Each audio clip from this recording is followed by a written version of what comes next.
ایک گھنے جنگل میں کئی پرندے رہتے تھے۔ ہر صبح سورج نکلنے سے پہلے بلبل اپنی میٹھی آواز میں کہتی، سبحان اللہ، سبحان اللہ۔ اس کی آواز سنتے ہی دوسرے پرندے جیسے طوطا، کوئل، کبوتر اور چڑیا بھی اللہ کی یاد میں شامل ہو جاتے۔ پورا جنگل اللہ کی حمد سے گونج اٹھتا۔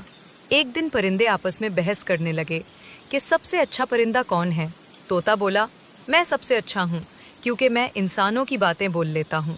کوئل نے کہا، میری آواز سب سے میٹھی ہے اس لیے میں بہتر ہوں۔ کبوتر نے کہا، میں امن اور دوستی کی علامت ہوں۔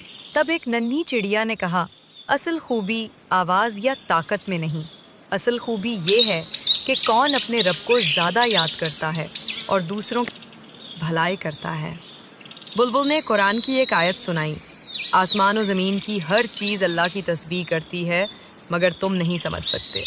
سب پرندے خاموش ہو گئے اور وعدہ کیا کہ وہ ہمیشہ اللہ کو یاد کریں گے۔ اس دن کے بعد جنگل پہلے سے بھی زیادہ روشن اور پرسکون ہو گیا۔ سبق: اصل خوبی شکل یا آواز میں نہیں بلکہ اللہ کی یاد اور نیک کاموں میں ہے۔